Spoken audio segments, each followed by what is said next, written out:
Hermanos, vamos a la gloriosa palabra de nuestro Señor. Y sé que lo repito muy a menudo, pero estoy consciente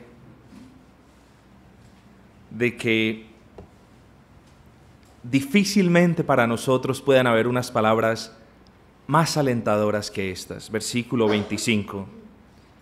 Son palabras de nuestro bendito Señor. Dice: yo soy, es decir, Cristo es, la resurrección y la vida. El que cree en mí, aunque esté muerto, vivirá. Y todo aquel que vive y cree en mí, no morirá eternamente. ¿Crees esto?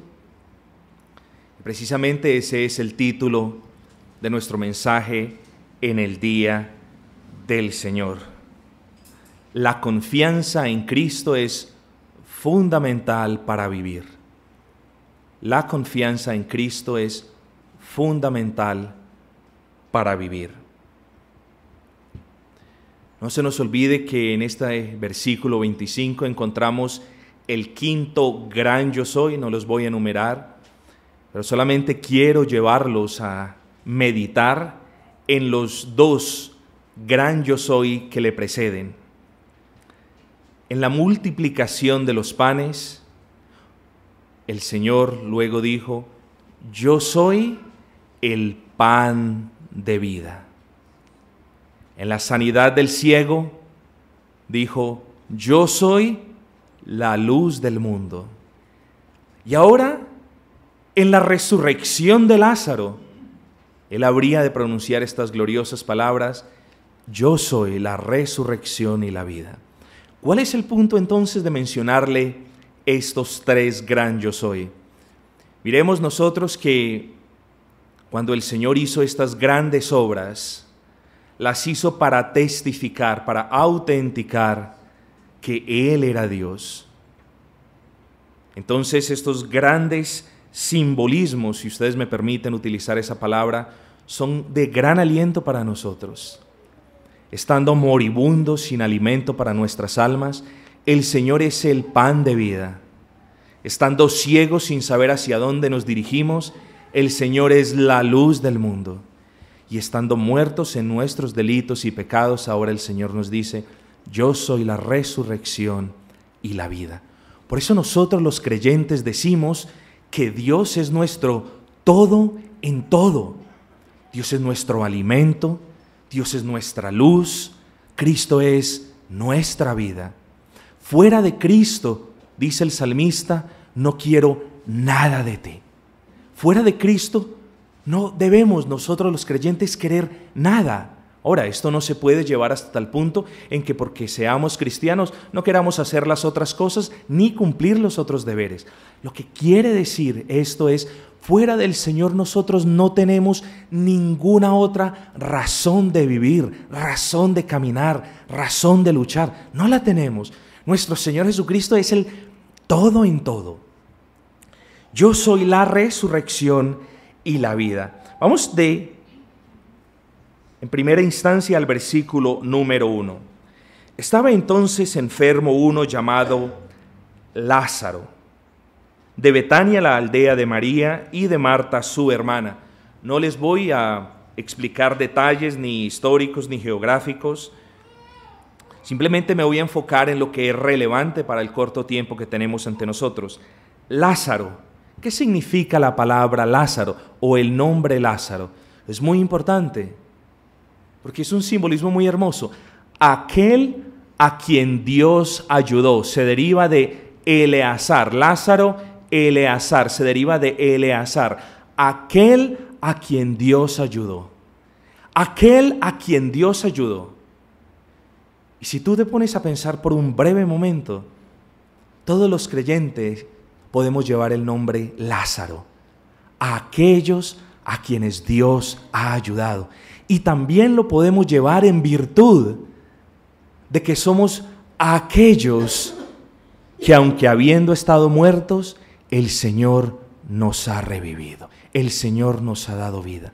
Nosotros, en cierta manera, somos Lázaros. No quiero espiritualizar mucho el tema, pero el significado del nombre es hermoso. Lázaro, aquel a quien Dios ha ayudado. María, cuyo hermano, versículo 2, Lázaro, estaba enfermo, fue la que ungió al Señor con perfume y le enjugó los pies con sus cabellos.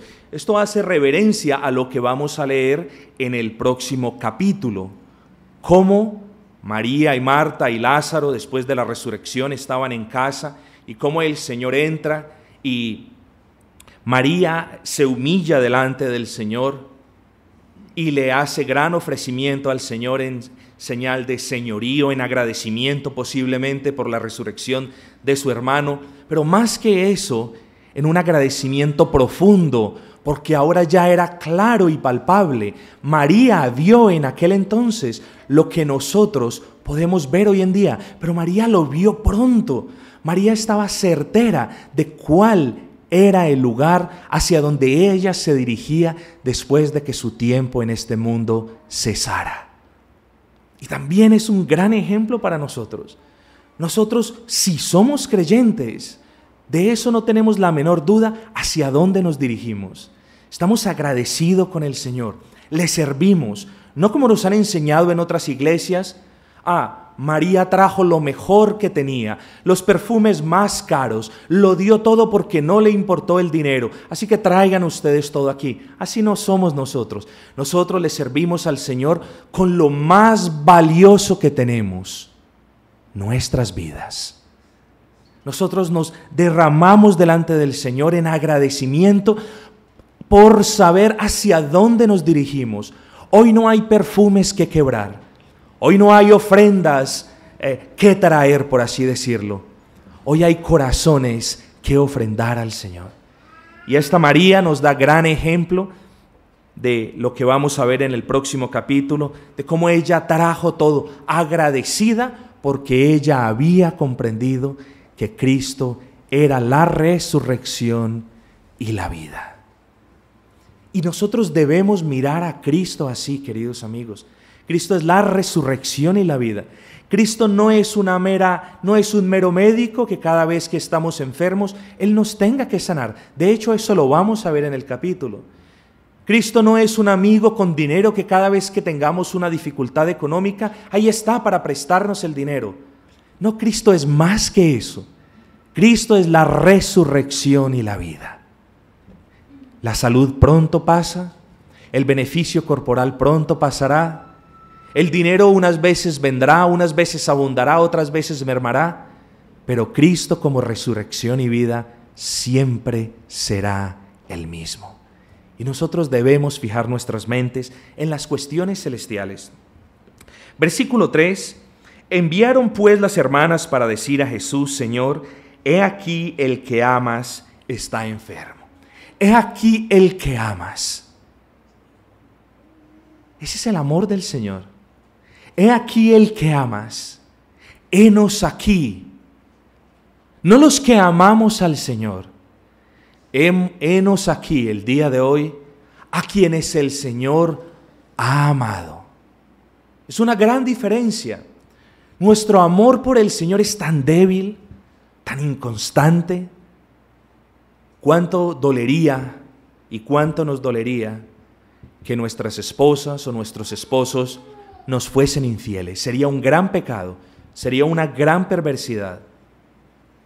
Pero cuánto lastimaría nuestros corazones. Piensa en ese desagradable ejemplo. Cuán dolidos, cuán heridos, cuán profundo sería nuestra lástima si nosotros hallásemos infidelidad de nuestros esposos, esposas. Pero saben, eso lo podemos ver, pero no podemos entender el dolor que siente nuestro Señor cuando nosotros somos infieles. El dolor que siente nuestro Señor cuando nosotros le damos la espalda y nos juntamos con un pecado. Eso es infidelidad, amigos y hermanos. Y el Señor siente dolor. Pero este versículo 3 nos habla de amor. Ahora, el Señor te ama y eso no te da ni licencia ni permiso para serle infiel.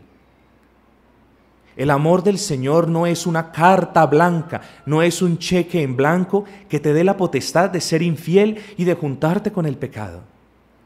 El amor del Señor es uno que nos debe constreñir, que nos debe sobrecoger en asombro, porque a pesar de tu infidelidad, Él te amó.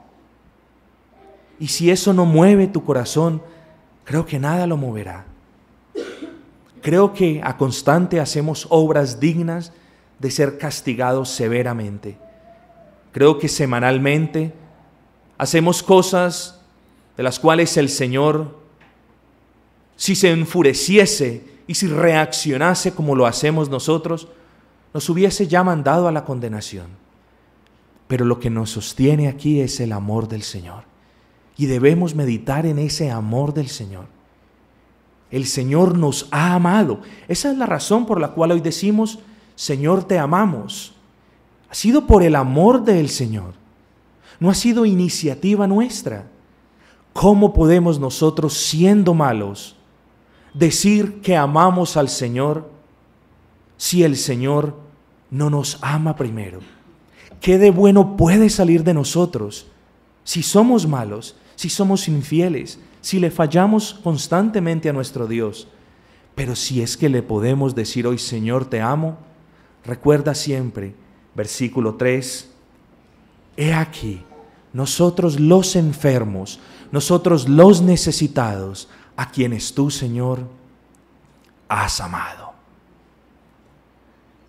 Versículo 4, oyéndolo Jesús dijo, esta enfermedad no es para muerte, sino para la gloria de Dios, para que el Hijo de Dios sea glorificado por ella.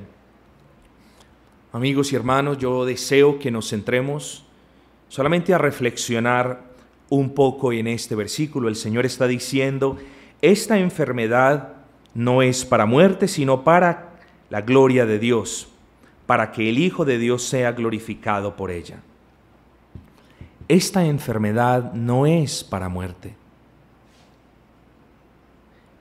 El Señor responde de esa manera al enviado de Marta y de María. Si tú piensas por un breve momento, te puedes quizás imaginar la angustia de Marta y de María con su hermano en cama, con la condición de salud deteriorándose. Hay muchos que argumentan, hay muchos que dicen que era una gran fiebre que le embargaba en ese momento. Nosotros no podemos deducir eso, pero sin lugar a duda nosotros decimos, dijo el Señor, esta enfermedad no es para muerte. Esa es la manera como el Señor responde. Se le envió una petición de unos amigos personales del Señor Jesús, de unas personas que eran amadas para el Señor Jesús. Necesitaban algo del Señor Jesucristo y lo necesitaban pronto. Imagínate tú, necesitas algo, pero lo necesitas para ayer, como decimos. Así era la situación de esta familia. Necesitaban a Cristo en ese momento, no más tarde, lo necesitaban ahora. Le habían dicho, el que amas está enfermo. No le habían dicho, ven, corre, pero eso implícitamente era lo que le habían dicho. Señor, te necesitamos. Nuestro hermano está muy enfermo. No era una enfermedad leve. Por la carta, por la urgencia, por el carácter del mensajero, podemos concluir, era una gran necesidad. ¿Cuál fue entonces la respuesta del Señor? Esta enfermedad no es para muerte. ¿Cuánto nos hubiese ofendido esa respuesta? Clamamos al Señor, oramos al Señor, y el Señor nos dice, esa enfermedad no es para muerte. Hermanos, aquí hay una lección para nosotros, como la hubo para Marta y para María. El Señor nuestro Dios es Señor del tiempo, es Señor de la manera y del cómo y del cuándo y del por qué responde nuestras oraciones. Todas las oraciones que el creyente hace en virtud y a razón de ser creyente, eso no le garantiza que las respuestas vayan a ser sí. Y esta es una de las grandes mentiras del mundo carismático y pentecostal, queridos amigos y hermanos.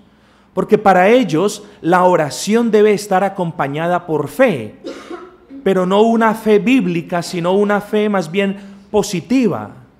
Entonces, cuando la oración no es respondida de la manera como ellos piensan, lo primero que se le dice es: no tuvo fe. Y este proceder no es bíblico. Miren ustedes, había una necesidad y el Señor respondió: esta enfermedad no es para muerte. Cuán angustioso para Marta y para María quizás fueron esas palabras. Ver a su hermano moribundo, ver a su hermano ya falleciendo y recibir la razón de que el Señor dijo: esta enfermedad no es para muerte. Eso es incomprensible. Se está muriendo enfrente nuestro. Hay una gran necesidad enfrente nuestro. Y el Señor nos manda a decir: esta enfermedad no es para muerte. Las palabras que el Señor emitió en este versículo 4 se refieren a la muerte eterna. Esta enfermedad no va a resultar en la muerte eterna de Lázaro. Esta enfermedad no terminará en la muerte eterna de Lázaro. Lázaro no se perderá eternamente a raíz de esta enfermedad. Amigos, aquí hay una lección para nosotros. Las enfermedades nos pueden golpear, las enfermedades, las tribulaciones, las dificultades nos pueden molestar, pero para el creyente una enfermedad no es, escúchenme bien, para el creyente una enfermedad no es causa de muerte. Nosotros entonces, cuando estemos enfermos, cuando estemos sobrellevando una dolencia, cuando tengamos un déficit físico, por así decirlo, recordemos que nuestra enfermedad no es para muerte eterna. Nuestra enfermedad, por el contrario, es para la gloria de Dios. Y es muy, no me canso de repetir, es muy importante que nosotros entendamos que aún nuestras dolencias y nuestro dolor como creyentes es para la gloria del Señor. Pastor, ¿usted cómo me dice eso? A mí me han enseñado que hasta hoy la gloria del Señor es que yo sea sano. No, amigos. No necesariamente un beneficio y un favor del Señor a través de una sanidad es la gloria para el Señor. La esencia de glorificar al Señor no es que el Señor nos supla nuestras necesidades cada vez que lo pedimos. La esencia de glorificar al Señor está en esto, en que cada vez que nosotros tengamos una necesidad, una dificultad, una enfermedad, nosotros honremos, glorifiquemos al Señor en medio de esa prueba. Pastor, ¿cómo yo puedo honrar al Señor? ¿Cómo puedo glorificar al Señor? Uno, dejando de quejarme. Dejemos de quejarnos. Aprendamos a sobrellevar nuestras dolencias corporales en oración. En todo momento el Señor se lleva la honra y la gloria, por supuesto que sí, pero cuán deshonroso es para nosotros, en un momento de necesidad, apelar a la solución humana. En un momento de enfermedad, llenarnos de angustia y creer que se está acabando todo. No, recordemos, aún nuestras enfermedades no son para muerte. El Señor está hablando aquí de la muerte eterna y nosotros debemos pensar de la misma manera. Nuestras dolencias no son para muerte eterna. Nuestras dolencias son para la gloria del Señor. Piensa tú en esto por un momento. ¿Cuánto magnificamos al Señor si cuando tenemos una dolencia nosotros la sobrellevamos agradecidos? Pastor, ¿qué me está diciendo? ¿No puedo orar por sanidad? Claro que puedes orar. Pero más que por sanidad, querido amigo y hermano, ora por fortaleza para sobrellevar la carga. Examínate si es que esta enfermedad ha venido a una cuestión de pecado, mas ten cuidado de siempre asociar una enfermedad con el pecado. No es así. Para los maestros modernos, cada vez que alguien se enferma es a causa del pecado, para muchos de ellos. Nosotros decimos, no es así. Hay enfermedades que vienen a manera de reprensión santa del Señor. Hay enfermedades que vienen producto de nuestra desobediencia. Hay enfermedades que vienen por otras razones. Pero cualesquiera que sea la razón, no nos enfoquemos tanto en averiguar la razón o en estar desesperados por la solución. No nos vamos a los extremos. Vámonos al centro, a Cristo, y roguemos de Él su gracia para sobrellevar esto de una manera que honre al Señor, de una manera que le glorifique en oración. Señor, estoy agradecido. Solía ser muy fortalecido, solía ser muy sano, ahora tengo esta dolencia. Señor, ayúdame a orar de la misma manera y con la misma intensidad como cuando lo hacía, como cuando estaba yo sano. Ayúdame a hacer las cosas con el mismo fervor y deseo como cuando yo tenía salud. Eso es honrar al Señor. Eso es glorificar al Señor.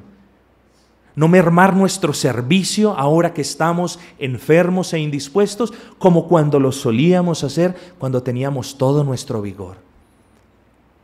Esta enfermedad no es para muerte. Amigos, y Dios usa la enfermedad de Lázaro.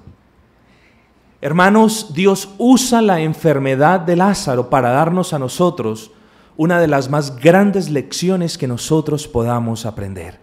¿Cuál, pastor? Cristo es la resurrección y la vida. ¿Ven el propósito? Cristo de esa manera respondió a Marta y a María.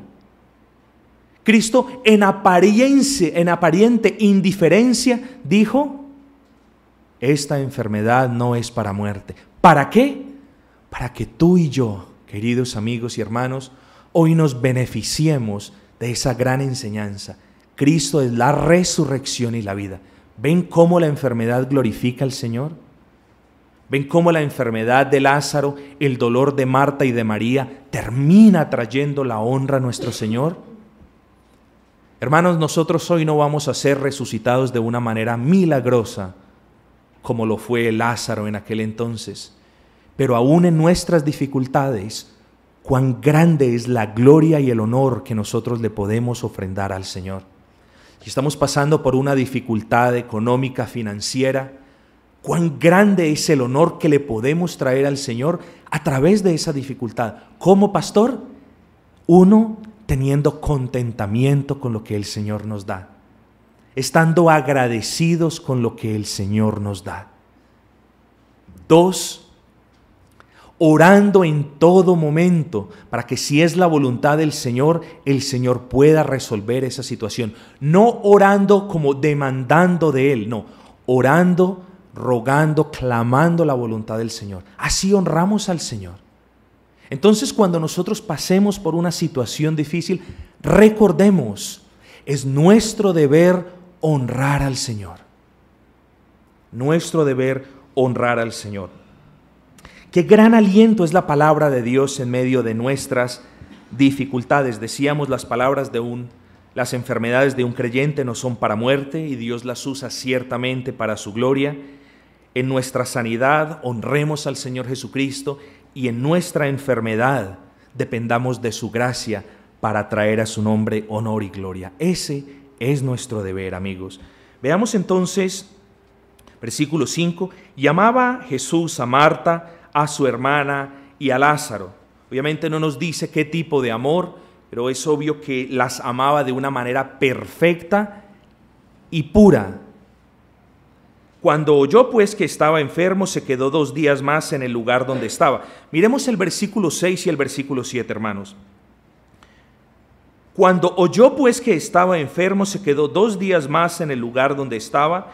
Luego, después de esto, dijo a los discípulos, vamos a Judea otra vez.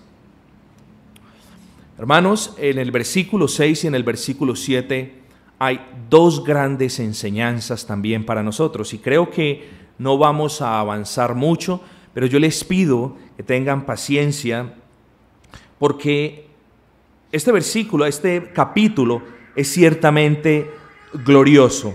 Y miremos el versículo 6. Cuando oyó pues que estaba enfermo, se quedó 2 días más en el lugar donde estaba. No se apresuró. El Señor no corrió, no se desesperó. El Señor no reaccionó. El Señor se quedó 2 días más en ese lugar. Y en el versículo 7, después de esto, dijo, vamos a Judea. Entonces, en el 6 vemos, el Señor se quedó, se refrenó de ir.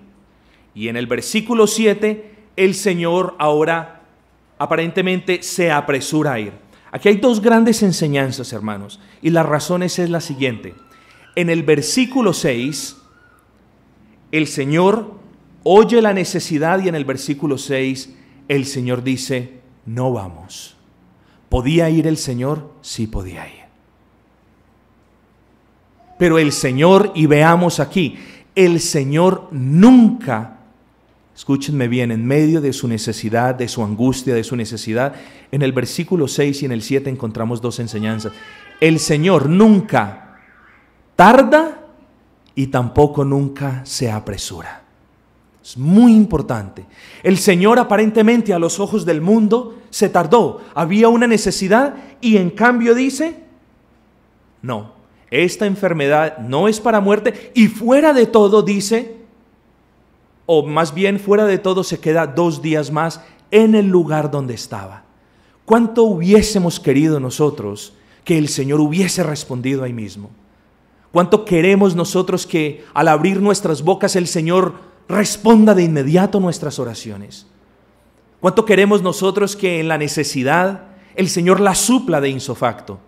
Que en medio de la duda el Señor nos traiga fe inmediata. ¿Cuánto queremos nosotros que todo sea hecho como de manera mágica o milagrosa? Así no trabaja el Señor. El Señor trabaja en su providencia. Es decir, el Señor gobierna todos los sucesos en la vida de una manera perfecta y ya en virtud de que los ha decretado. El Señor todo lo sabe. Conocía la enfermedad de Lázaro, conocía que iba a morir a causa de esa enfermedad. El Señor lo sabía en virtud de que Él lo había decretado para su gloria y para su honra. El hecho de que el Señor permita una situación dolorosa no le hace egoísta. Nosotros no podemos decir que el Señor es egoísta, ni siquiera pensarlo, porque Dios es Dios. Nosotros cuando hacemos una cosa, siempre buscamos el beneficio propio. Dios no busca nunca su beneficio propio, busca su gloria, que es muy diferente. Dios no se beneficia de nada porque Dios no necesita nada. Mas todo lo que el Señor ha decretado es para su gloria, y es algo muy hermoso. Versículo 6, el Señor no se apresuró. Cristo conocía la necesidad, conocía la angustia de las hermanas de Lázaro y conocía la enfermedad. No apresurarse en los momentos de necesidad glorifica al Señor. Aprende eso el día de hoy. No apresurarte cuando tengas una necesidad, eso glorifica al Señor. No apresurarte a buscar soluciones humanas. No apresurarte a buscar vituperar el nombre de Cristo. No apresurarte a desesperarte. No. Más bien por el contrario, cuando pases una necesidad, cuando sufras una dolencia, cuando tengas un problema, refrénate de reaccionar y más bien dobla tus rodillas delante del Señor. Entonces, en medio de la necesidad, yo les ruego, hermanos, no nos apresuremos. Sigamos el ejemplo del Señor. No nos apresuremos. Todo lo que sucede, sucede para la gloria del Señor. Al Señor no se le escapa nada. Entonces, cuando nosotros sabemos, así no lo entendamos, recordemos las palabras del profeta Daniel: lo oí, mas no lo entendí. Así nosotros no entendamos la situación, no nos apresuremos a responder, más bien tengamos y humillémonos en oración. Y el versículo 7 nos muestra otra cosa. Miremos ahora. Luego, después de esto, dijo a los discípulos: vamos a Judea otra vez. Y le dijeron a los discípulos: Rabí, ahora procuraban los judíos apedrearte y otra vez vas allá. Miremos, había una aparente necesidad y el Señor dice: vamos a esperar. Y ahora hay un grande peligro de muerte y el Señor dice: vamos. Esos son los tiempos del Señor. Son perfectos en esencia. El Señor sabía y conocía sus tiempos, de la misma manera como Él conoce tu tiempo. Pero en el versículo 7, queridos amigos y hermanos, también veamos otra lección. Veamos que obedecer al Señor en una situación donde haya cierto tipo de dificultad glorifica al Señor. Entonces, en el versículo 6 decíamos: guardemos compostura frente a una dificultad. Eso honra al Señor. Guarda compostura, ora, no te desesperes, no te muevas, no reacciones en primera instancia. Y en el versículo 7 y 8 ahora decimos: pero también movámonos a obedecer al Señor cuando haya una dificultad. Queridos amigos y hermanos, ¿cuánto puedes controlar cuando eres provocado a ira? ¿Cuánto te puedes controlar? ¿Cuán grande es el poder del Señor en ti que puedes refrenar tu carne de reaccionar bruscamente? ¿Cuán grande es la obra que el Señor ha hecho en tu corazón de responder conforme a un hijo de Dios cuando eres llevado a ira? ¿Te apresuras a reaccionar? Si te apresuras a reaccionar, nunca más se te olvide que te estás apresurando a vituperar el nombre de Cristo. Veamos el otro aspecto de la moneda. ¿Cuán rápido eres tú para obedecer cuando la palabra habla a tu corazón? ¿Cuán pronto eres tú para implementar las directrices de la palabra del Señor a tu vida? Tampoco se te olvide que en un momento de dificultad, de prueba y aún de enfermedad, nosotros debemos ser prontos para obedecer, lentos para reaccionar y buscar soluciones humanas, pero prontos para doblar rodilla y obedecer las directrices, las normativas de su palabra. ¿Cuánto te describe este par de consejos a ti? ¿Te describen a ti o están describiendo lo opuesto?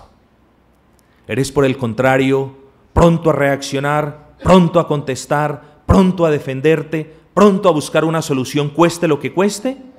¿Y tardo para orar, tardo para obedecer? Amigos, el Señor desea que por el contrario seas tardo para reaccionar, para exasperarte y pronto para obedecer su palabra. Honramos y glorificamos al Señor cuando eso hacemos. Hermanos, debemos confiar en Cristo. La confianza en el Señor es esencial para la vida. Eso decíamos, la confianza en el Señor es esencial para la vida.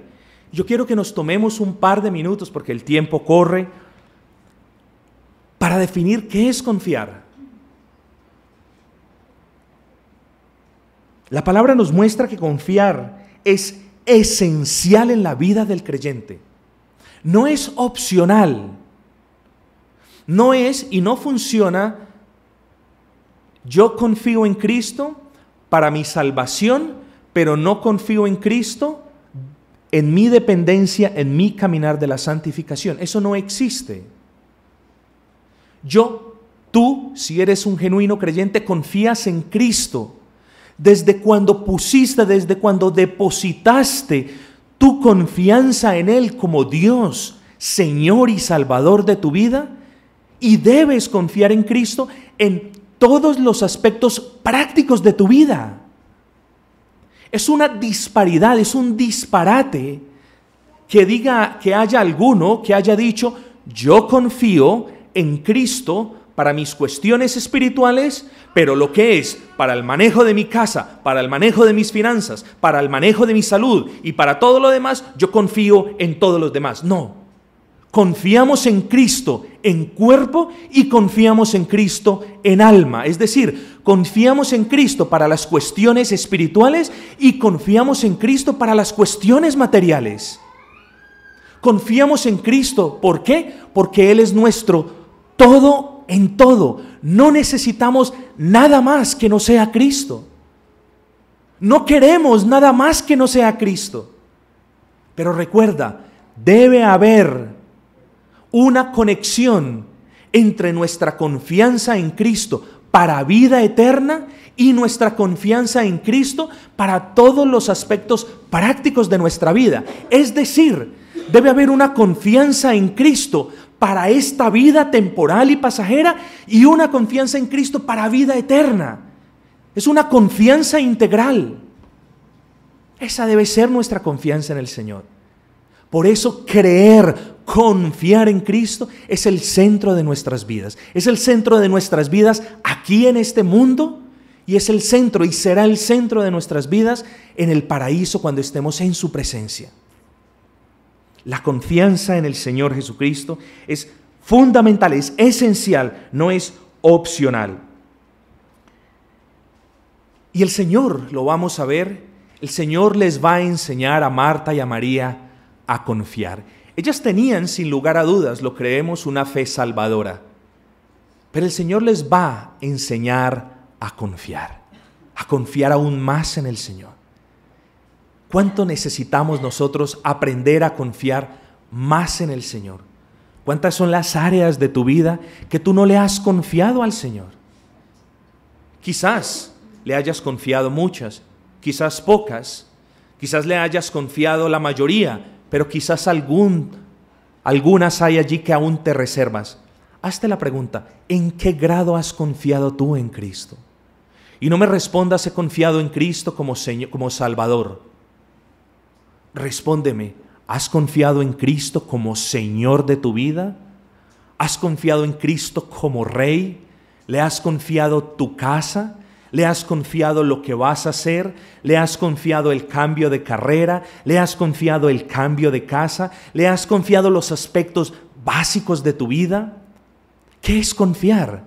Confiar, queridos amigos y hermanos, es contarle algo muy importante a alguien. Usted no le contaría algo muy importante a cualquier persona. Confiar es depositar, entregarle algo muy valioso y muy importante a alguien. Ese alguien no es cualquier persona. Yo particularmente nunca confiaría, nunca le daría la responsabilidad de predicar en esta iglesia a una persona en la cual yo no confíe, la cual yo no haya visto su testimonio, la cual yo no la haya visto caminando en santidad. Entonces confiar, entregar algo muy importante en manos de alguien, contar algo muy importante a alguien. Le cuentas tú al Señor, no te quejas, le cuentas tú al Señor las decisiones que vas a tomar. ¿Lo tienes en cuenta para esas decisiones que están a punto de suceder en tu vida? ¿O simplemente le cuentas a manera de: Señor, he decidido hacer esto? ¿Cuál es la participación que tiene Cristo en tus decisiones? ¿Cuál es la participación que tú le das a aquel a quien tú has llamado Dios y Señor?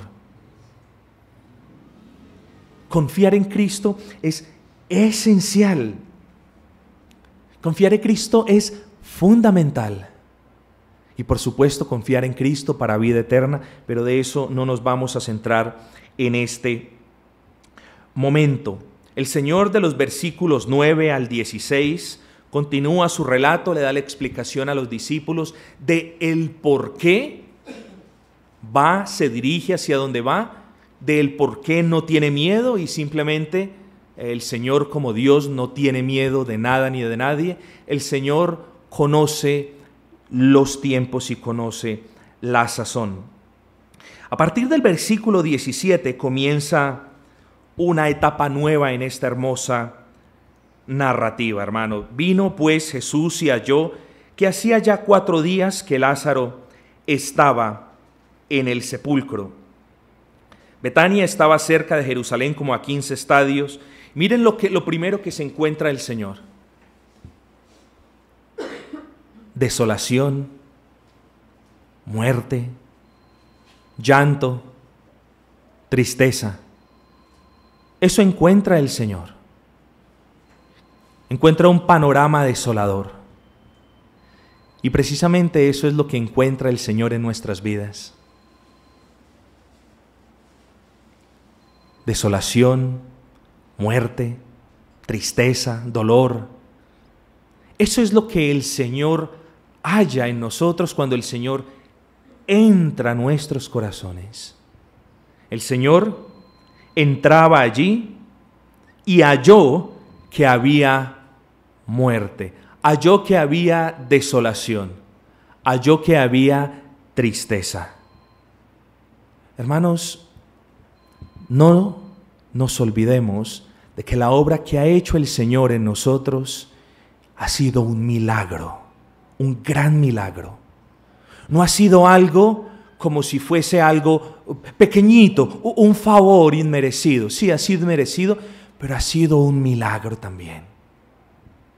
Para nosotros el milagro de la resurrección y la vida es algo muy grande.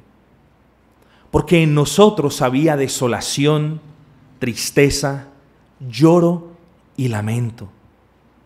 Y el Señor entra a nuestras vidas y transforma a su debido tiempo ese lloro en gran gozo, ese lamento en alboroto de felicidad, y transforma, de acuerdo con este pasaje, la muerte en vida. Ha sido un gran milagro. Amigos, y yo no quiero ser negativo ni quiero empañar este hermoso mensaje de este capítulo, diciendo el por qué existen personas que se enfocan en milagros de un carácter menor y no les importa el calibre del milagro de la resurrección. Para nosotros los creyentes, lo que ha hecho el cambio, la transformación que el Señor nos ha dado, es el más grande milagro que el Señor haya obrado. Nos debe saciar, debe ser suficiente para nosotros. Versículo número 19. Y muchos de los judíos habían venido a Marta y a María para consolarlas por su hermano. Entonces Marta, cuando oyó que Jesús venía, salió a encontrarle, pero María se quedó en casa. Marta, creemos, es la hermana mayor. Y llegan las palabras del versículo 21, con esto cerramos por el día de hoy. Y Marta dijo a Jesús: Señor, si hubieses estado aquí, mi hermano no habría muerto. Señor, si hubieses respondido mi oración, si hubieses venido cuando te mandamos a llamar, si hubieses prestado atención a mi oración, Señor, si me hubieses contestado de una manera positiva a mi oración, nada de esto hubiese pasado. Amigos, veamos en el versículo 21 dos aspectos. Yo no quiero que ustedes salgan de aquí hoy o salgamos sin mirar este aspecto. Versículo 21, Marta dijo a Jesús: Señor, si hubieses estado aquí, mi hermano no habría muerto. Miremos, Marta veía a su hermano moribundo, estaba enfermo, estaba muy, muy grave. De hecho, estamos convencidos por la evidencia interna de la palabra del Señor que Marta sabía y María que si el Señor no lo sanaba, no habría nadie quien lo sanase. Y en este versículo 21 vemos ciertamente fe. Si a ti te han enseñado que el versículo 21 no contiene fe, amigo, te han enseñado mal. Vemos una fe, pero vemos una fe resquebrajada como una caña rota. Vemos fe, pero vemos una fe débil. Y si me permite sugerirte, quizás sea la fe que nos describe a nosotros. Señor, si tú hubieses hecho eso por mí, yo no estaría en esta situación. Vemos una fe porque vemos que Marta le dice, Señor, sabíamos que tú tienes el poder para haber salvado a mi hermano. De hecho, esto es lo que está diciendo Marta. Señor, estamos convencidas de que si tú hubieses estado aquí, tú hubieses tenido el poder, no importa cuán fuerte fuese la fiebre de mi hermano, tú tenías el poder. Creemos en ti, Señor, creemos en tu poder. Pero miren la imperfección. Si hubieses estado aquí, mi hermano no hubiese muerto. Un poquito de reproche, ¿cierto? Vemos aquí en este versículo. Si hubieses respondido pronto a nuestra carta, a nuestro mensaje. Marta, junto con muchos de nosotros quizás, restringen el poder de Dios y le sugieren al Señor cómo obrar. ¿No pasa eso muy a menudo en tu vida cuando oras? Tú le dices al Señor, Señor, tengo esta necesidad financiera, te ruego, Señor, que haya dinero aquí o que me paguen esto. ¿No le dices tú al Señor ese? Tú le das la propia solución a tu problema, sino simplemente le dices, Señor, hazlo. Yo oro, veo la necesidad, pero esta es la solución, ahora hazlo. Esa no es la manera correcta de honrar al Señor en oración. La manera correcta es, Señor, esta es mi necesidad, súplela de la manera como te plazca, en el tiempo en el cual te plazca, y Señor, dame gracia para ser fortalecido hasta que tú suplas la necesidad. Así se glorifica al Señor. Y esta oración, esta declaración débil de fe de Marta, decía, refleja quizás a muchos de nosotros, porque limitamos el poder de Dios y recordemos, la mente de Dios es no solamente eterna, sino infinita. La nuestra es limitada. Y al hecho y por razón de que es limitada, solamente podemos ver ciertas soluciones. De hecho, solamente podemos ver las soluciones típicas que cualquier otra persona podría ver. Pero la mente de Dios es infinita frente a tu problema, que es finito. ¿No es más bien, no es sabio mejor confiar el problema al Señor y decirle, Señor, resuélvelo? Porque yo solamente tengo 2 o 3 maneras de resolverlo, mas tú, Señor, las tienes todas. Tú me puedes sorprender, Señor, con el más grande de los milagros, si es tu voluntad. Pero yo no voy a confinar, es decir, yo no voy a atrapar la eternidad de tu mente en una pequeña caja. Yo no lo voy a hacer. Yo voy a confiar en ti, Señor. Marta y María estaban confinando, atrapando el poder eterno de Dios y lo estaban limitando al hecho de que Jesús tenía que venir de donde estaba a hacer una sanidad en persona, en vivo y en directo. Se les olvidaba de que el Señor es Dios, de que el Señor podía haber sanado desde donde estaba. De hecho, solamente querían que el Señor fuese y lo sanase. Pero Dios no necesita ir a ninguna parte para sanar. Basta su palabra y mi siervo será sano. Bástenos su palabra para traer aliento a nuestras vidas. Bástenos su palabra para tener confort en medio de la prueba y la dificultad. Bástenos su palabra que nos dice, yo soy la resurrección y la vida. La otra semana continuamos con este glorioso capítulo. Es de gran aliento para todos nosotros, es una gran enseñanza para todos nosotros. Y terminamos con el versículo 25. Yo soy la resurrección y la vida. El que cree en mí, aunque esté muerto, vivirá. Miremos el creer en el centro de este versículo. Versículo 26. Y todo aquel que vive y cree en mí, no morirá eternamente. El creer es centro en el versículo 25 y el creer es centro en el versículo 26. cuán fundamental es el creer en Cristo, no solamente para vida eterna, sino también en nuestro diario vivir. Démosle gracias al Señor por su palabra y roguemos a lo largo de esta semana que nuestras oraciones le puedan glorificar, que nuestras circunstancias tengamos gracia para glorificarle en medio de ellas y que su palabra continúe instándonos a depender de la decisión sabia y soberana del Señor para la solución de nuestras necesidades y problemas. Amén.